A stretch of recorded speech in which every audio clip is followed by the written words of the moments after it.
title. I was thinking along the lines of no TV and no beer make Homer something something. Go crazy? Don't mind if I do! What?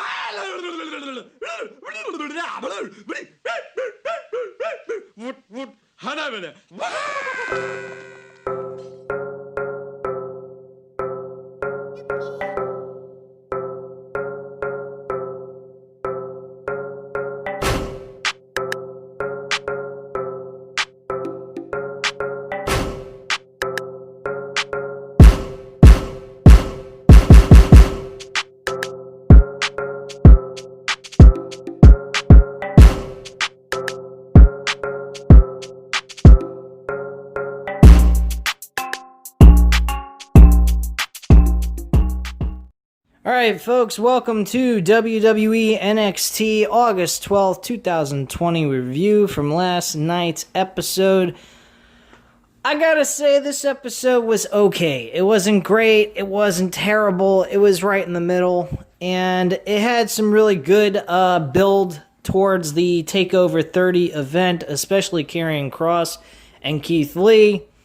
The other build is the deal with the ladder match, just pretty much getting the participants together for the ladder match for the NXT North American Championship. So there's a couple of good things. They're building a decent little story with Io Shirai and Dakota Kai with the Women's Championship, which I think is fantastic on how they're doing it. Because they're not exactly going ahead and just having them interact with each other week after week, making it more and more stale and boring and giving away things. They're keeping them very isolated away from each other. And they're just more along the lines of providing their own promo videos, talking about how they feel about their opponent and how they are going to accomplish their goal in winning or retaining the Women's Championship. And I gotta say, I think it's a fantastic way of doing it. It's UFC style. It's the best and most simplest way of building a match around these two characters. Now, granted, I don't think that's something you want to do on a consistent basis because eventually that can get very stale. But if you want to prevent them from interacting with each other a little too much on week-to-week television and you want to do something what you did here last night, then I would totally be okay with doing stuff with that once in a while. Quite frankly, the matches, boring as fuck. Rhea Ripley, she's getting interaction with the fucking Robert Stone brand, and she's having a rivalry with Mercedes Martinez. That's something that came up in the show. We had Velveteen Dream make his in-ring debut back from being suspended from the allegations that were made towards him with the whole situation that's going on in his personal life. So, and it was a very awkward way of introducing him back. You bring him back and he doesn't even win the triple threat match between himself, Cameron Grimes, and I believe it was, Kushida. And honestly, I would have went with Kushida or Velveteen Dream, but truthfully, I would have went with Velveteen Dream. That's would have been more my take on that, or my pick. And I quite frankly didn't agree with the idea of Cameron Grimes beating Kushida. I think that is a stupid choice. What the fuck does Cameron Grimes have anything to do with the North American Championship? Has he been on a winning streak? Yes and no. Here and there he's been spotty. He's been winning and then sometimes one or two losses here and there throughout the last couple of months leading into this event last night. But at the same time, what is Cameron Grimes going to provide to this ladder match? I don't particularly see him as being a major factor, number one. Number two, I don't think he's going to be all that entertaining. I think Velveteen Dream should have won that match. Now, granted, with him not winning the matchup and not being the person to get pinned or submitted, it was Kushida who got pinned. We get a match between Finn Balor and Velveteen Dream to have these two go at it on next week's episode as being one of the people to participate in a second chance opportunity to win the matchup and move on to the ladder match since Dexter Lumis has become injured with an ankle injury.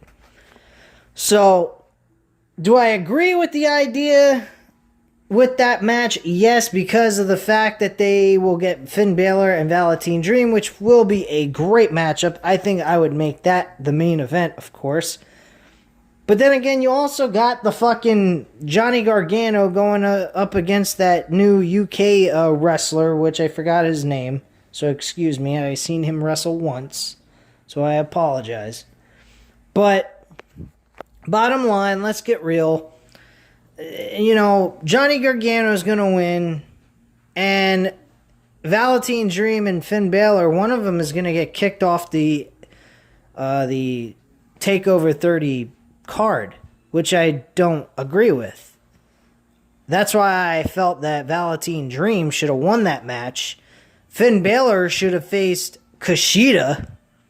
Cameron Grimes should have gotten pinned, because I think Finn Balor and Kushida would have made a great matchup. And have those two go at it. You have Johnny Gargano and Finn Balor win. They move into the ladder match. So you got three good wrestlers that have been established that are not going to be the winners. I would not make them the winners of the match. I'd make them participants and role players in this whole situation to make the match very entertaining. But at the end of the day, I would definitely make Damian Priest to be the winner. Damian Priest is my number one choice right now in this ladder match. The other guy that I would say should have an opportunity to get a run with the North American Championship would be Bronson Reed. Which, by the way, these two guys do have a matchup with each other.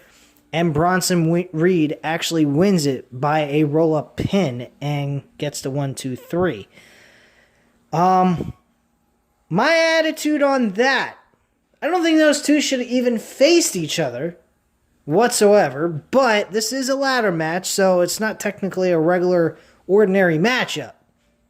So, them having a one-on-one match, I guess kind of gives you a brief, hint or taste of what it would be like if they competed over the North American Championship, with one being the champion and the other being the challenger. So I think that will be a great idea to set up right after TakeOver 30 and then lead into another pay-per-view event for NXT with those two competing over that championship. I think would be a great idea. Whoever they go with is totally fine with me. I think they're both well deserving of that championship. The other three people I mentioned, Finn Balor, Velveteen Dream, and Johnny Gargano, would be great to add to the match because I think they will bring a lot of great quality and make it very entertaining with those two other guys that are new and fresh. They're not really long-term wrestlers in NXT, so I think they would make a great supporting role for these two guys. And the center of focus should be on Bronson Reed and Damian Priest. They've never won any world championship of any kind. They've never won a singles title, so either one of them winning will be a first ever for either one of these two. So I think that should be the focal point of NXT, because NXT needs to build on their roster because they're running very thin. This COVID-19 didn't help. And on top of it, they got a shitload of their NXT stars in the main roster now, and they're not doing shit in main roster, of course. So there you go. Now let's get started. I did a long, drawn-out introduction, kind of giving you guys my overall opinion for almost 10 minutes on the show. So let's go right into it. Let's start off with Karrion Kross and Danny Burch. Danny Burch, sorry, pal, you tried, but you failed miserably. You got your ass kicked. Yeah, got a little bit of offense in there, but he really got tore up. Karrion Kross won that match. After the match was over, we had Keith Lee come out. Karrion Kross kind of walked away and went up the ramp when he got in the middle of the ring, acting a little more like he was being a coward, technically. And Keith Lee had a folder with a contract in it. That contract, of course, so he convinced William Regal to finally give him what he wants, and that's Karrion Kross in a one-on-one match for his world championship, since Karrion Kross wants him so bad for the world title. And he thinks what Karrion Kross has done is very despicable and unlike a WWE/NXT superstar. So, William Regal gave Keith Lee what he wanted, since Keith Lee wants this match so badly. And he gave him the contract. He signed it. William Regal approved it. And the only thing left was Karrion Kross' signature. So, he gives us his Scarlet Bordeaux. She gives it to Karrion Kross. He signs it. But there's a little surprise inside that folder with that contract. And apparently when he opens it up, and you'll notice that when you looked at the footage, that the folder looks a little bit more thicker. Looks a bit thicker. I should fix my grammar there. I apologize. And he opens it up and a fireball sprays into his fucking face. It looks so old school fashion. Back in the day, in the 90s and the late 80s, shit like that you normally don't see these days. And I thought that was fucking terrific. I thought it was fantastic. Now, logically, I did see somewhat of a logic gap. How in the hell did he manage to put a fireball inside the folder, you may ask? I have no idea. That's one thing that they fucked up with. They didn't really give you kind of an image of him, like them sneaking a fireball inside the folder or anything. Kind of just shows him doing a sloppy signature. He doesn't really look like he's signing it all that much. And then they hand it over, and the folder looks a little bit thicker. Now, my attitude is, if the folder looks a little bit thicker, why wouldn't Keith Lee realize maybe there's something odd about the folder after he got it back from them? And he just opens it up like a schmuck, and it goes off in his face. I can see there is a logic gap there, but you take the logic out and you forget about that and you see the fireball, it really is cool. But again, like I said, there is a logic gap involved. Now, if you can look past the logic gap and look into the idea of him getting sprayed in the face with fucking fire, and maybe thinking that the only logical way that this happened is Karrion Kross is just supernatural and can make things happen with his mind. Maybe he's got telekinesis powers or some shit, where he can put objects into things that weren't there, and then all of a sudden they appear out of nowhere. It's the only really logical thing you can make of this, which makes him supernatural and not even a human being, which then at that point makes him look unbeatable. He's like a Bray Wyatt. I don't know, but there was a logic gap there. I did notice that, but again, it was really cool to look at a fireball going into Keith Lee's eyes. That did blind him. Drake Maverick and Killian Dane were supposed to have a match. That was called off. The Undisputed Era showed up. They were pissed about what happened, and they were acting like heels. Only one problem. I thought they were faces at this point, now that Pat McAfee's technically portraying a heel here. I don't know who the fuck's the face and who's the heel. Honestly, I don't really care, because I don't care for Pat McAfee. Pat McAfee was great for what he did on the podcast, and that is it. That's all he needed to be used for. I think this should have stimulated to a match with Adam Cole, still portraying the heel, and you know that he's playing the heel at that point, with Triple H. I think Triple H being at NXT TakeOver and putting over Adam Cole would have been a great way of putting Adam Cole and the Undisputed Era into the main roster with a huge win like that. We all know that Pat McAfee and Adam Cole's match afterwards is going to lead to Adam Cole moving into the main roster. More than likely. Because there's really nothing any of these members of the Undisputed Era have to do in NXT. They've done it all. Longest reigning world champion. They've won the tag team titles multiple times. Roderick Strong had one reign, and Kyle O'Reilly and Bobby Fish had multiple reigns together as a team, at least 2 or 3 times possibly. I think 2 times, and then Roderick Strong had that one reign with Kyle O'Reilly. And then you had fucking Roderick Strong with a decent title reign as the NXT North American Champion, where the entire group owned all the championships. What more can you accomplish? Except to redo that all over again and actually do it one more time. But honestly, there's nothing more they can do in this roster. They've competed against everyone. They've done everything possible that you can ask from them. So they've accomplished a lot in NXT in the last 3 years. They started in 2017, and by the end of it, they accomplished everything they said they were going to do. What more can you ask for? The only thing is the main roster. And of course, everyone knows where that leads, to nothing. But yeah, let me just kind of go over what Adam Cole had to say about this. So Cole takes the mic and addresses Pat McAfee. Cole says he knows McAfee is watching, so shut your stupid mouth and listen. Cole rants about McAfee coming to his world and playing wrestler. Cole says McAfee kicked him while he was down with his hands behind him.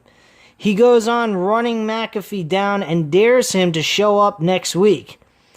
If McAfee shows up, Cole says he will look him in his face and tell him that he's going to whip his ass at TakeOver. When it's too late, McAfee will realize that there's nothing he can do about it. And that's undisputed, he says. The Undisputed Era stands tall in the ring as their music hits, and that's basically the end of that. So, following that, right at that point, we got Santos Escobar and Tyler Breeze in a one-on-one match. Tyler Breeze lost this match without a shadow of a doubt with a Phantom Driver for the 1-2-3. I gotta say, Santos Escobar is pretty good. I like the little story they built between Escobar and Isaiah Swerve Scott. I hope they have this match for the Cruiserweight Championship on TakeOver. I think they both deserve it, number one. I think the Cruiserweight Championship deserves some airtime on a pay-per-view event. I mean, let's get real here. It's supposedly the NXT Cruiserweight Championship. Why isn't it on TakeOver? I've been saying this for fucking a year now, since they changed the name to the NXT Cruiserweight title. So there you go. Yeah, so Isaiah Swerve Scott got involved in the breakdown afterwards where Santos Escobar and his cronies, Raul Mendoza, and the other guy who... I forgot his fucking name. See how much I give a shit? Wild. I'm sorry, Wild and Mendoza. So they go ahead and they actually get attacked by Fandango. I forgot to mention that. His arm's in a sling. He's using like a broomstick type of weapon. He's hitting them all off and trying to get to Santos Escobar. And eventually that leads to his demise. He gets his ass kicked, and Mendoza and Wild help out with the destruction of Fandango. And that's about all there is to say about that. So, let's move on, everyone. From the break, we get a vignette for Ridge Holland, who's going to be facing Johnny Gargano. Again, I apologize about forgetting the man's name. I only seen him once. So excuse me if I forget. And it kind of mentions, he says the hype with last week's debut was real and so forth. So that's really all we have on that. Mia Yim goes one-on-one with Indy Hartwell. She keeps getting all these lucky wins with fortunate situations where the opponent she's facing is dealing with all kinds of issues. For example, Shotzi Blackheart dealing with Robert Stone, interfering in the match, and her getting a victory. And then you get Mia Yim pretty much dealing with a similar situation, only Robert Stone's not involved in this. But she manages to win anyway. So you kind of thought maybe Indy Hartwell was going to win this match, but she didn't. She actually wins by a submission, and Hartwell taps out. And that's about it. So nothing to really talk about there. Sorry I'm not giving you guys the ratings on these matches. I don't particularly care to do that for this show because the show didn't really provide a heavy octane of wrestling. It was more built around story building. And that's great. I enjoy those. I think that is something that's important, especially with something like this capacity of a pay-per-view coming up is very important to do. So I think they're doing the right thing here. It's not always about the wrestling. It's also about building towards a story. And if you got good builds going on within the show and the matches aren't always that great, so what? You're giving us something.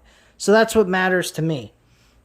But at the same time, you want to at least give something back to us to want to even invest in the show. And there's two good matches. The Damian Priest versus Bronson Reed, I give that a 3.5 out of 5 stars. That was a really decent, entertaining match. I cannot imagine what these two guys are going to do together if they compete over the North American Championship in a singles match. I think they're going to do a fantastic job in a very high-built, hyped-up match between the two of them. We also got a video from Finn Balor. He sends a warning to whoever will win tonight's triple threat, Kushida, Cameron Grimes, or the mystery participant. Balor has his eyes on winning the NXT North American Championship at TakeOver. I'm going to ask this question. I know seems maybe a little bit like I'm being picky here, and maybe being a little, kind of dissecting this a little too much. But why would Finn Balor have any interest in winning the North American Championship when he's already accomplished winning a world championship in NXT? I mean, the only thing I can think of is he's just never won the damn title yet in his whole career because that title wasn't there when he was in NXT. So that's the only real obvious reason why I could think of that he would be interested in a mid-card title. And if you want to come at me and say that's the reason, then okay. But, quite frankly, why would he even give a shit trying to win a North American Championship when that's only for a mid-card title and it's not going to give him the main event? It's like winning the Intercontinental Championship. He's already done that. Not that his reign as Intercontinental Champion was at all good anyway, because they didn't do a good job with him being champion like they do with everyone else. They fucked them up. But you get my point. Now, if you're okay with it, I mean, I'm not dogging anyone or saying anyone's an asshole or an idiot for liking the idea that he's interested in challenging for the North American Championship. I think the title will look very good on him. But at the same time, that title should be for someone who has never won a singles title. And the only two people that I imagine being in this matchup that will even be, two guys that have not held the title is Bronson Reed and Damian Priest. I mean, these two guys have not won singles titles at all in WWE/NXT, whatever way you want to look at it. They have not won any singles championships. So this would be the match for them to win, and then everyone else, like I said, is just a supporting player of the matchup itself. I already mentioned about Dakota Kai and Io Shirai discussing their feelings about the matchup that they're going to have. I think this match will be awesome. I have to admit, though, Dakota Kai has gotten very, very attractive over the last couple of months, especially in this video that she does. She looks pretty damn hot. So, I enjoyed that. We also get Casey Catanzaro and Caden Carter versus Aaliyah and Mercedes Martinez. This match was nothing special. Mercedes Martinez and Aaliyah get the win here. Obviously, I don't think they're going to make them lose, especially Martinez. I don't see why she wouldn't eat a loss at all.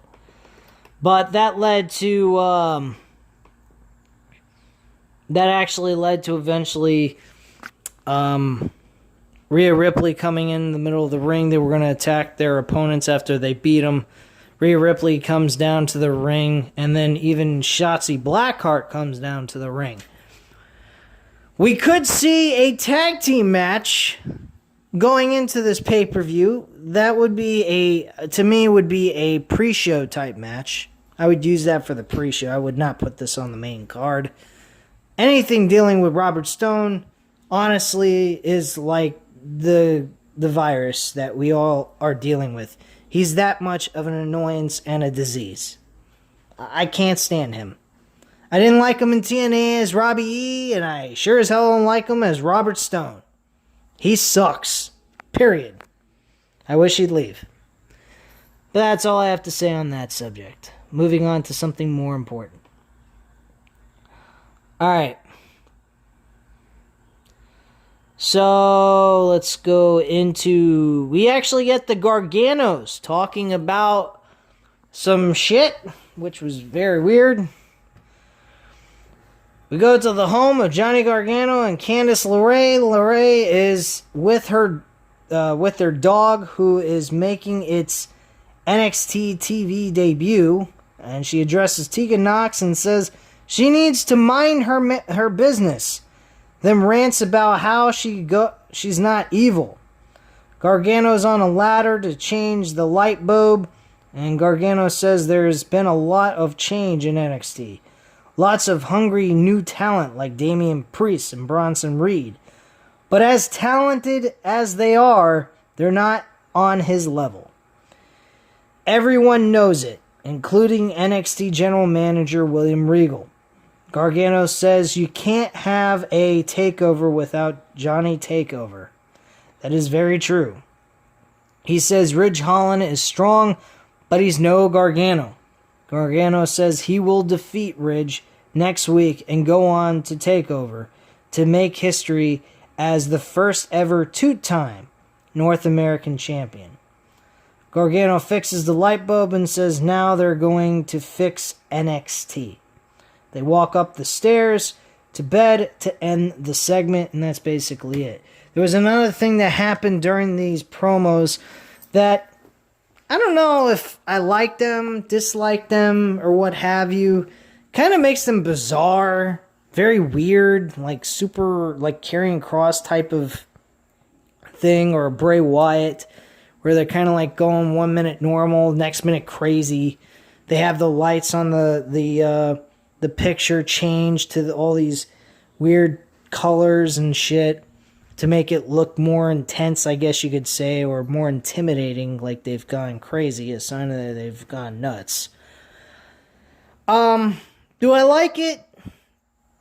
I guess. At the same time, I don't think it's needed, per se, but I guess it gives it some kind of effect. So I'm going to say I'm okay with it, but at the same time, it just seems weird, honestly. It's like everybody's trying to be like a small... They're like a small taste of Bray Wyatt's character of The Fiend. They're like, 1 minute, oh, they're all normal and acting straight, and then the next minute they're all fucking whacked out of their gourds and they're lost their minds. I don't know.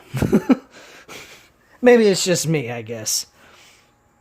From there, we had the main event The main event had Finn Balor. Sorry, not Finn Balor. They had Kushida, Cameron Grimes, and Velveteen Dream. This was a decent match. I'm going to give it a 3 out of 5 stars, definitely. Though I do disagree, again, like I said earlier, that Velveteen Dream should have won this match. And Kushida should have not ate the pinfall. Kushida and Finn Balor should have went one-on-one. And that's how I would have done it. But hey, that's just me. I'm just the guy behind a mic talking about my feelings about professional wrestling and about NXT. And you guys are lucky I almost didn't come on here and do this review, because I'm just... Personally, I'm just flat out fed up of WWE. I don't see the credibility behind what they're offering. But, I mean, I gotta give credit where credit's due. NXT did a good job building towards the TakeOver 30 event. They did that here at this episode. And next week should be 2 really good matches. And then we get our go-home final hoorah before we go to TakeOver 30 with Keith Lee and Karrion Kross building their match. More than likely, I'm pretty certain we're going to see Dakota Kai and Io Shirai at this episode. And, of course, we're going to get Pat McAfee and Adam Cole. God help us with that fucking match. That should be a joke and a half. I mean, honestly, I wouldn't even have that match go no more than fucking maybe 5 minutes, maybe even less. I'd have that as the very first match on the fucking card. I'd have Pat McAfee, Adam Cole come in there, start the match, and whip his fucking ass, and then move on. I wouldn't even have Pat McAfee do one fucking thing. I'd have him annihilated. I would not even bother allowing him to do a fucking thing to Adam Cole. I think that would be a travesty to have a guy who was a fucking punter in the NFL literally be able to do anything to Adam Cole, who is a fucking year-long plus champion in NXT. I am sorry. This match should be like fucking, what's his name? Matt Riddle and, Uno. Cassius Uno. The guy that went by Chris Hero in independent wrestling. I think they should do that kind of thing. They had a 4-minute match, and fucking Matt Riddle just destroyed him and ended the match, and that was the end of that. That was his first match ever on a TakeOver show. And I think that's the same thing that should happen here going into this event. Should be the first match on the card and the shortest match on the fucking card out of everything else. And that's all I have to say on the subject. You guys know what to do. As usual, hit the like button if you like the video. Hit the subscribe button if you're not subscribed to the channel. You're missing out on some good shit. I will continue to try my best to include NXT reviews week after week, but I can't guarantee it because NXT is WWE and I am sick of WWE. Plain and simple. And as always, leave a comment down below if you like the video. Or, you know, pretty much anything. Leave a comment down below if on any subject I had to discuss here in this video and what my opinions were on it. So go ahead, leave a comment down below. I'll definitely get back to you on that. Stay safe, guys, and I appreciate your time watching this video, and I hope you enjoyed it, and have a great night, guys.